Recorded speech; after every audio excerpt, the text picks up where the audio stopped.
Ke Candi Laras tuh mana? Hah? Ke Candi jalannya. Jalan Arab tadi. Misalnya kayak di Solo Arab, belok kiri Belok ke kanan lah. Oh ya. Oke lah. Beberapa tahun yang lalu, Ulun pertama kali mengunjungi situs Candi Laras. Kunjungan itu meninggalkan kesan tersendiri dan membuat Ulun ingin datang kembali. Ini adalah beberapa foto yang sempat Ulun abadikan pada kunjungan pertama tersebut. Pada waktu itu, akses menuju situs Candi Laras masih cukup terbatas. Untuk mencapainya, kami harus menyusuri tepian Sungai Amas, melewati hamparan pohon-pohon rumbia yang tumbuh rapat di sepanjang aliran sungai.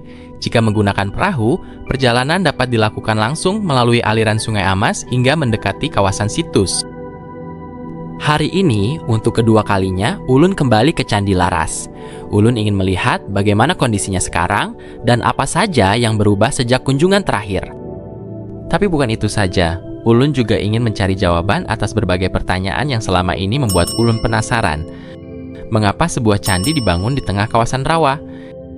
Siapa yang membangunnya? Dan bagaimana kisah Itik Bakunyung yang konon mencari tanah timbul hingga dikaitkan dengan awal mula Candi Laras?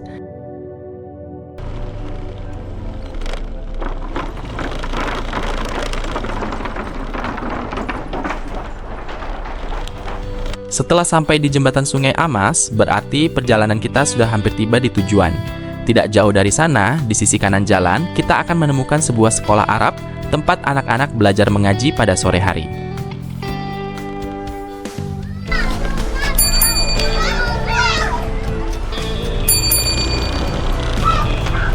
Dari kawasan sekolah ini, perjalanan dilanjutkan melalui jalan beton setapak.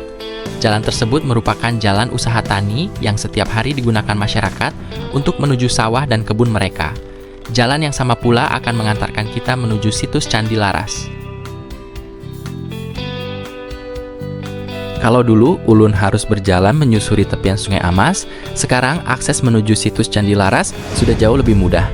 Kita sudah bisa menggunakan sepeda motor hingga mendekati lokasi situs. Ayo, kita telusuri sama-sama.